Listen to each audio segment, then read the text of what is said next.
The morning mist hung heavy over Parliament Square as Officer James Mitchell adjusted his riot helmet and checked his radio for the third time. At 28, he was one of the younger Royal Guards assigned to crowd control, but his 5 years of service had already shown him the unpredictable nature of public demonstrations. Today's protest had been organized by the Workers' Rights Coalition, demanding better wages and health care benefits for public employees. What started as a peaceful gathering of 200 people had swollen to nearly 2,000 as word spread through social media. The crowd filled the square, their homemade signs and chanted slogans echoing off the ancient stone walls of the palace. James stood with 12 other guards at the main gates, their presence meant to be reassuring rather than threatening. Protesters maintained a respectful distance, their anger directed at government policies rather than the monarchy itself. Children sat on their parents' shoulders. Elderly couples held hands while singing old protest songs, and volunteers distributed water bottles and sandwiches among the crowd. James noticed a young woman with short brown hair pushing a wheelchair. The elderly man in the chair wore a faded military uniform covered in medals, his weathered hands gripping a sign that read, "Served my country, deserve health care." The woman, presumably his daughter or granddaughter, bent down frequently to adjust his blanket and offer him water. The protest had been peaceful for 3 hours when dark clouds began gathering overhead.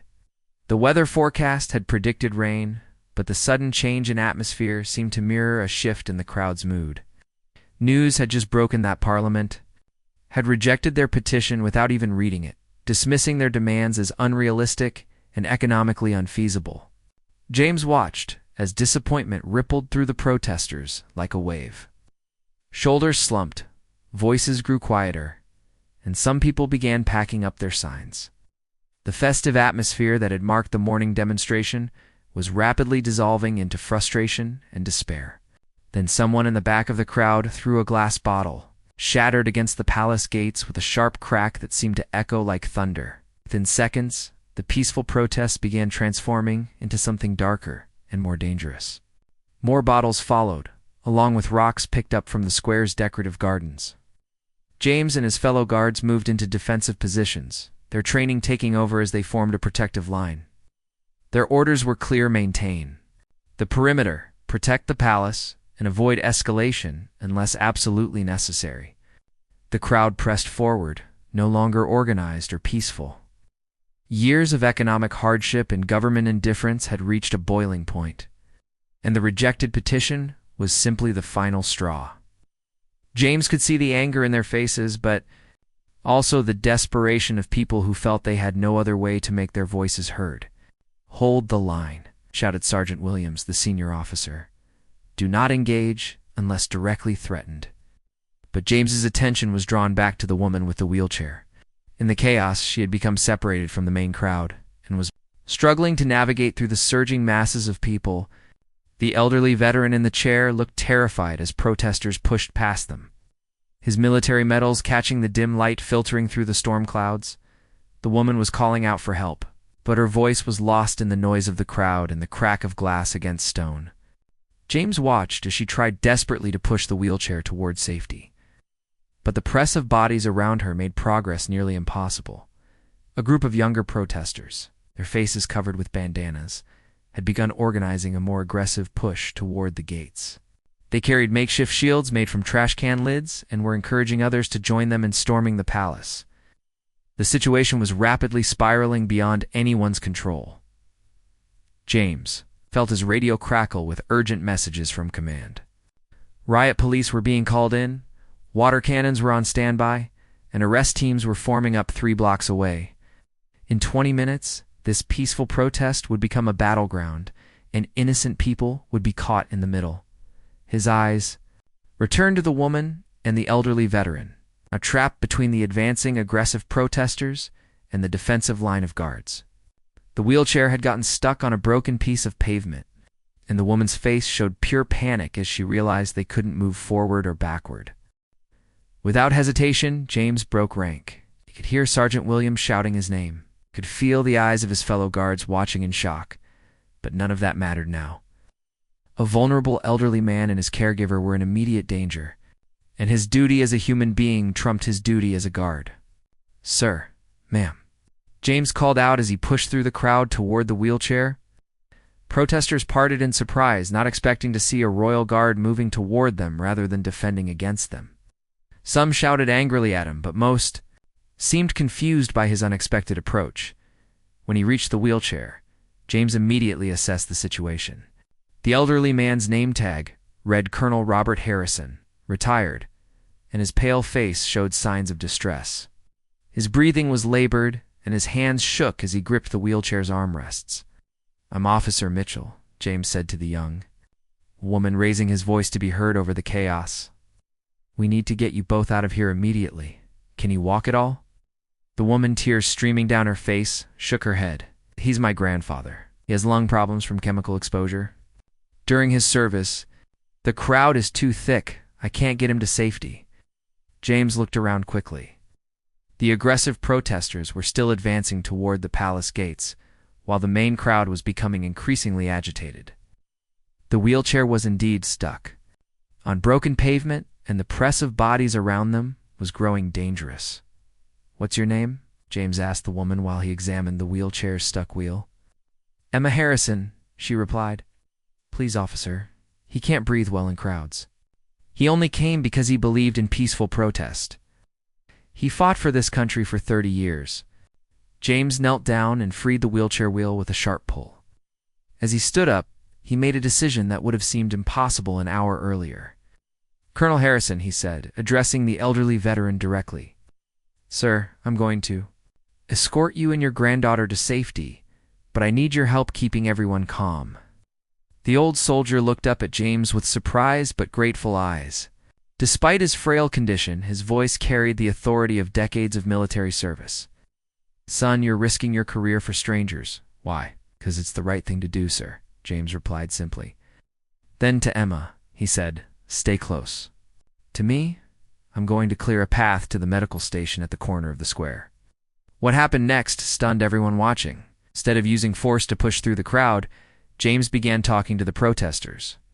He explained that Colonel Harrison was a veteran who needed medical attention, that Emma was trying to get her grandfather to safety, and that they supported the same cause the protesters were fighting for. One by one, protesters began moving aside to create a corridor. Some offered to help push the wheelchair. Others formed a protective circle around the trio as they made their way slowly through the chaos. The sight of a royal guard working with protesters instead of against them seemed to diffuse some of the anger in the immediate area. "Why are you helping us?" asked a middle-aged man who had joined their protective escort. "Aren't you supposed to be defending the palace?" James continued, pushing the wheelchair while he answered. "I'm defending what the palace should represent, protecting all citizens, especially those who serve their country with honor." Behind them, the confrontation between guards and aggressive protesters continued to escalate. Glass shattered and voices grew louder. But around James, Emma, and Colonel Harrison, something different was happening. The protesters who had helped them were talking quietly among themselves, their anger replaced by something resembling hope. "In all my years of protests," said an elderly woman walking beside them, "I've never seen anything like this. You could have just followed orders and stayed behind the barriers." As they approached the medical station, Colonel Harrison reached up with a shaky hand to touch James's arm. "Officer Mitchell," he said, his voice weak but determined, "you've shown more courage in 10 minutes than some soldiers show in entire careers. Thank you for remembering that we're all human beings first." Word of what James had done spread through the crowd faster than wildfire. Protesters began pulling out their phones, recording videos and posting them to social media with captions like, "Royal Guard helps veteran in need, and this is what real service looks like." Within minutes, the hashtag Guard of Honor was trending across multiple platforms. At the medical station, paramedics immediately began treating Colonel Harrison for stress-related breathing problems. Emma sat beside her grandfather, holding his hand while tears of gratitude streamed down her face. James stayed with them, despite radio calls ordering him to return to his position. "Officer Mitchell to command," James spoke into his radio. "I have a situation requiring medical assistance for a military veteran. I'm providing escort protection until he's stable." The radio crackled with Sergeant Williams's frustrated voice. "Mitchell, get back to the line immediately. That's a direct order."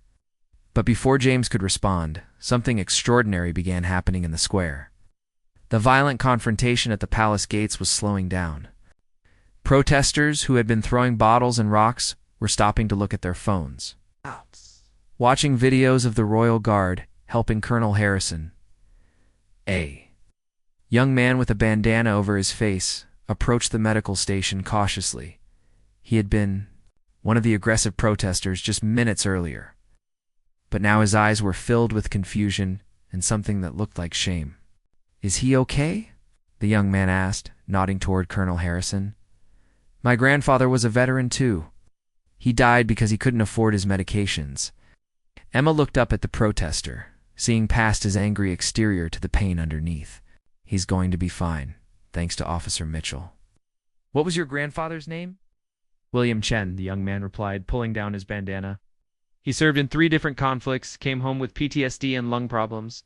The government promised him health care for life, but when he needed it most, the funding had been cut." James listened to this exchange while keeping one eye on the crowd. More protesters were approaching, not with aggression, but with curiosity and respect. They wanted to check on Colonel Harrison, share their own stories of veteran family members, and ask James why he had broken protocol to help. "I joined this protest because I'm angry," explained a middle-aged teacher named Susan. "My brother served 2 tours overseas, came back with injuries, and has been fighting for 3 years to get proper treatment. When I saw you help the colonel, it reminded me that there are still good people in the system." Colonel Harrison, feeling stronger after oxygen treatment, insisted on sitting up to address the growing group around the medical station. His voice was still weak, but his words carried the weight of decades of service and sacrifice. "Young people," he said, looking at the protesters gathered around him. "I've seen a lot of fights in my time. I've learned that the strongest battles aren't won with fists or bottles or angry words. They're won when people choose to see each other's humanity instead of each other's uniforms." The crowd in the square was transforming before James's eyes. The violent confrontation at the palace gates had almost completely stopped. Instead of throwing projectiles, protesters were sharing water with the guards. Instead of chanting angry slogans, they were having conversations about their shared concerns. Emma stood up and addressed the crowd that had gathered around them. "My grandfather didn't come here to cause trouble. He came because he believes that peaceful protest is every citizen's right and duty. What Officer Mitchell did today, that's the kind of leadership this country needs." A news reporter who had been covering the violent aspects of the protest rushed over when she realized what was happening. "Officer Mitchell," she called out, "can you comment on why you left your position to help civilians?" James looked uncomfortable with the attention, but he answered honestly. "Ma'am, I took an oath to serve and protect. I saw Colonel Harrison and his granddaughter in danger. My duty was clear. Politics and protests aside, we're all neighbors here." Behind them, more royal guards were cautiously approaching. They'd watched their colleagues' actions and seen the positive response from the crowd. Sergeant Williams appeared at the edge of the group, his face showing a mixture of concern and curiosity about what was unfolding. The sergeant observed the peaceful scene around the medical station, guards and protesters talking calmly, sharing water, comparing stories about veteran family members. It was unlike anything he had seen in 15 years of crowd control. Sergeant Williams approached James with measured steps, his expression unreadable. The crowd watched nervously, expecting the senior officer to arrest or reprimand the guard who had broken ranks. Instead, Williams surprised everyone by saluting. "Colonel Harrison." "Colonel Sir Williams," said respectfully, "I'm Sergeant Williams. I served under your command in the Northern Campaign 2nd Battalion. Probably don't remember me, I was just a private then, but you saved my unit during the bridge operation." Colonel Harrison's eyes widened with recognition and joy. "Tommy Williams. Of course I remember you. You were the young soldier who carried wounded men to safety under fire. Look at you now, leading men yourself." The reunion between the two military men created a ripple effect through the crowd. Here was visible proof that service members, whether active guards or retired, veterans shared common bonds that transcended the current political divisions. Williams turned to address the protesters who had gathered around them. "Ladies and gentlemen, I've been managing crowd control for 15 years. I've seen peaceful protests turn violent, and I've seen violent ones become peaceful. But I've never seen anything like what Officer Mitchell did today." Emma Harrison stood up, still holding her grandfather's hand. "Sergeant Williams, your officer didn't just help my grandfather. He reminded everyone here that we're fighting for the same things. Better health care for veterans, fair wages for public servants, dignity for people who've given their lives to serving others." The news reporter continued filming, realizing she was witnessing something unprecedented. Other media crews were arriving, drawn by the social media buzz about the hashtag Guard of Honor incident. But instead of the confrontational footage they expected, they found guards and protesters sitting together, sharing stories and finding common ground. A young protester named Marcus approached Williams hesitantly. "Sergeant, I was one of the people throwing bottles earlier. I was angry about my father. He's a disabled veteran who can't get proper treatment." Seeing Officer Mitchell help the colonel made me realize that violence wasn't going to help my dad or anyone else's family. Williams nodded thoughtfully. "Son, anger is understandable when you're watching someone you love suffer. But Officer Mitchell showed us all a better way to channel that energy." The transformation in Parliament Square was remarkable. What had begun as a confrontational protest was evolving into something resembling a town hall meeting. Small groups of protesters and guards were scattered throughout the area, engaged in earnest conversations about veterans' rights, healthcare funding, and public service conditions. Colonel Harrison, feeling strong enough to stand with assistance, addressed the larger crowd that had gathered. 40 years ago, I took an oath to defend this nation and its people. Today, Officer Mitchell honored that same oath by putting service above protocol. This is what real patriotism looks like. The crowd applauded, but it wasn't the angry, defiant applause of a protest. It was the respectful applause of people who had found hope in an unexpected place. James found himself surrounded by protesters, asking questions, sharing their own stories, and thanking him for his actions. Many had family members in the military or public service, and they saw in his gesture a reminder that individual acts of conscience could make a difference. "Officer," Mitchell said, "an elderly woman named Rose. My son is deployed overseas right now. When he comes home, I want him to serve alongside people like you, people who remember that the uniform represents service to all citizens, not just the powerful ones." As the afternoon wore on, something unprecedented happened. The riot police, who had been called in, stood down, their services no longer needed. The water cannons were never deployed. The arrest teams found no one to arrest because the violent confrontation had transformed into peaceful dialogue. Williams received a call from Palace, security asking for a situation report. "Command, this is Sergeant Williams. The situation in Parliament Square has ... evolved. We have protesters and guards working together to provide medical assistance to veterans and discussing policy solutions. I repeat, the crowd is peaceful and cooperative." The confused voice on the radio asked for clarification, clearly not understanding how a violent protest had become a collaborative discussion. Williams looked around at the extraordinary scene. His guards sharing water with protesters. Former enemies now sitting together, comparing stories about their military service. And ordinary citizens finding hope in the simple act of one guard choosing compassion over protocol. By evening, Parliament Square had become something entirely unexpected, a spontaneous forum, where citizens and officials engaged in the kind of honest dialogue that had been missing from politics for years. Food trucks had arrived. Volunteers distributed blankets as the temperature dropped. Someone had set up a makeshift sound system so speakers could address the crowd. James found himself thrust into a role he had never imagined. Protesters and guards alike looked to him for guidance, seeing in his simple act of helping Colonel Harrison a model for how conflicts could be resolved through human connection rather than confrontation.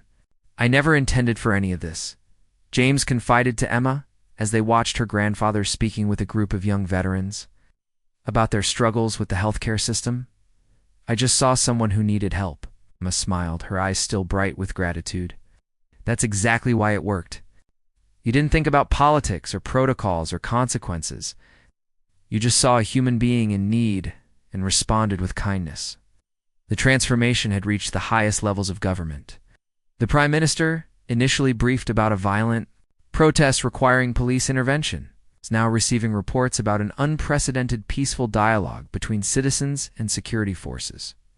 Cabinet members who had been prepared to issue statements condemning the protesters were instead scrambling to understand how the situation had evolved so dramatically.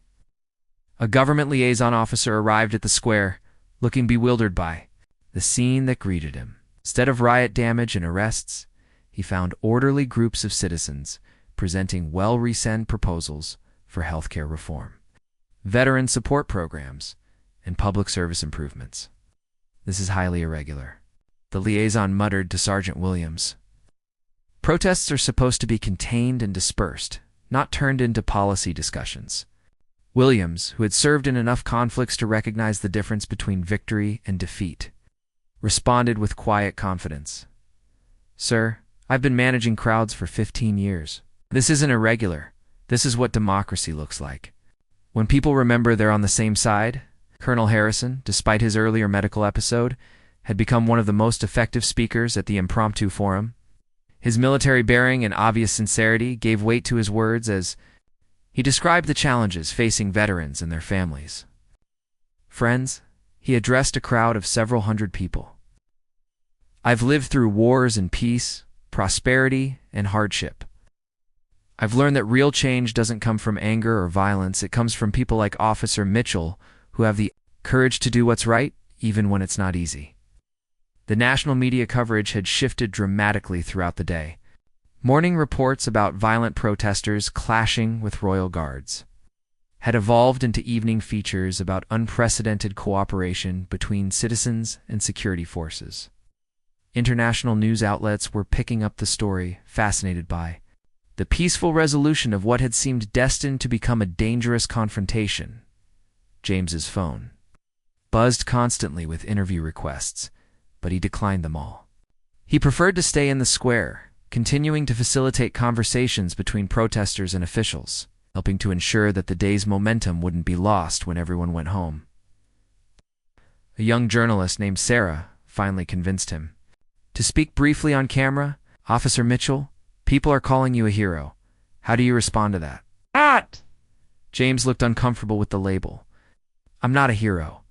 Heroes are people like Colonel Harrison, who served their country for 30 years, or like Emma, who cares for her grandfather, or like these protesters who came here despite knowing they might face arrest because they believe in something bigger than themselves." As night fell, organizers announced that the demonstration would continue the next day, but in a new format.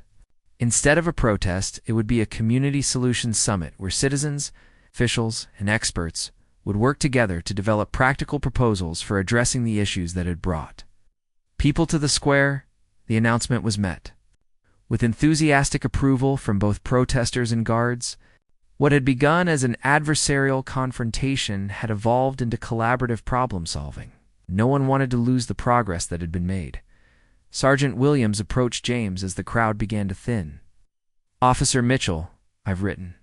"My report about today's events, I want you to know that I've recommended you for a commendation for exceptional service and judgment under pressure."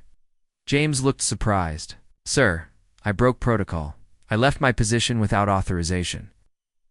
Williams smiled, something he rarely did while on duty. "Son, sometimes the highest form of service is knowing when to follow your conscience instead of your orders. Today you reminded all of us why we became guards in the first place, to serve and protect people, not just positions." As James finally prepared to head home after his longest duty day ever, Emma Harrison approached him one final time. "Officer Mitchell, my grandfather wants you to have something." Colonel Harrison approached James slowly, his steps steadier than they had been that morning, but still careful. In his weathered hands, he carried a small wooden box that bore the insignia of his old regiment. Emma walked beside him, her arm ready to offer support if needed. "Officer Mitchell," the colonel said, his voice carrying the formal tone of military ceremony. "In my 40 years of service, I learned to recognize true leadership when I see it. Today, you displayed the highest qualities of service, courage, compassion, and the wisdom to put human dignity above rigid protocol. Asterisk, he opened the wooden box to reveal a medal, not one of his own service decorations, but a simple bronze medallion engraved with the words "for service above self." It had been given to him decades earlier by a fellow officer who had saved his life during combat. Asterisk, this medal was given to me by a man who chose to risk everything to help a fellow soldier. Today, you made the same choice to help a fellow citizen. I can think of no one more deserving to carry it forward. James felt overwhelmed as the elderly veteran pinned the medallion to his uniform. Around them, the remaining protesters and guards watched in respectful silence, understanding they were witnessing something significant. Double quotes, "Sir, I don't deserve this," James said quietly. "I just did what anyone should do." Colonel Harrison smiled, his eyes bright with unshed tears. "Son, that's exactly why you deserve it. You saw helping others as natural duty, not heroic exception." 6 months later, the Community Solutions Summit that had grown out of that day's events had achieved remarkable results. The Veterans Healthcare Improvement Act had passed with bipartisan support, providing expanded medical coverage for military retirees like Colonel Harrison. Public service wages had been increased for the first time in 5 years. Most importantly, a new protocol had been established for police and security forces. Emphasizing de-escalation and community engagement, James had been promoted to sergeant and assigned to lead a new community liaison, a unit within the Royal Guard. His team's job was to build bridges between security forces and citizen groups before tensions could escalate into confrontation. The unit had been so successful that similar programs were being implemented by police departments across the country. The annual remembrance ceremony in Parliament Square had become a celebration rather than a protest. Veterans, active military, police officers, and ordinary citizens gathered each year on the anniversary of the day that became known as the turning point. Colonel Harrison, now healthier, thanks to improved medical care, served as the event's honorary chairman. Emma Harrison had used the attention from her grandfather's story to establish the Military Family Support Network, providing assistance to veterans and their caregivers who were struggling with health care, housing, and employment issues. She often spoke at the ceremonies about how one act of kindness had transformed not just her grandfather's life, but the lives of thousands of military families. During the second anniversary ceremony, a surprise guest appeared at the podium. The Prime Minister, who had initially been critical of the original protest, now credited the events in Parliament Square with teaching his government valuable lessons about listening to citizens' concerns. 2 years ago, the Prime Minister addressed the crowd. This square was the site of what could have been a violent confrontation. Instead, it became the birthplace of a new kind of democracy, one based on dialogue rather than division, on understanding rather than opposition. James, now wearing sergeant's stripes and the bronze medallion that had become his most treasured possession, stood with his community liaison unit as the Prime Minister continued. "Sergeant Mitchell and Colonel Harrison showed us that real strength comes not from the power to suppress dissent, but from the courage to engage with it constructively. They proved that every citizen's voice matters, and that those who serve in uniform can be bridges rather than barriers between government and people." In the audience, former protesters who had become community leaders sat beside police officers who had learned new approaches to crowd management. The transformation that had begun with one guard's decision to help an elderly veteran had rippled outward, changing laws, policies, and most importantly, the way people saw each other. As the ceremony concluded and the crowd began to disperse, Colonel Harrison approached James one final time. Now 84 and walking with a cane, he had remained a constant presence at these annual gatherings. His health sustained by the knowledge that his grandson was getting the education he deserved, and that other military families were receiving the support they needed. Sergeant Mitchell. The old soldier said, "I want you to know that medal you wear has now witnessed its 3rd generation of service above self. The man who gave it to me passing it to you, and now you inspiring others to carry it forward." James looked out. Over the square, where families were packing up picnic blankets and children were playing games with off-duty police officers. "Colonel, the medal belongs to all of them now. Every person who chose dialogue over division, understanding over anger, hope over despair? The elderly veteran nodded, satisfied that his final lesson had been learned. That's the truest form of service, son, inspiring others to serve. You didn't just help one old man in a wheelchair that day. You helped a whole nation remember what it means to be citizens together. As the sun set over Parliament Square, James walked slowly through the area where it all began, the bronze medallion catching the golden light. The square was peaceful now, but it carried within its stones the memory of the day when compassion conquered conflict, and one guard's simple act of humanity changed the course of history.